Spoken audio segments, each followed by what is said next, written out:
There are 4 air conditioners in the house. There are 2 that are like this. They're in the bedrooms on opposite ends of the upstairs. If you look here, this is the on button, and then the mode button will set it to economy, which is where we want it to be, as on economy. Set the temperature here up and down.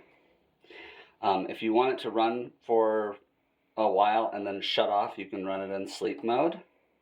I'm sorry, with a timer, and you can just set the amount of time. If you want it to run throughout the night and have the temperature go up, you can hit the sleep button. I just recommend running it in economy mode, setting the temperature. It will turn off when it reaches the temperature that it's supposed to be, and then it cycles back on, I think, every 25 minutes or so. And if it needs to stay on, it does, and if not, it just kicks itself back off. Only run them when you're in the rooms or a little while before you're going to go to bed at night.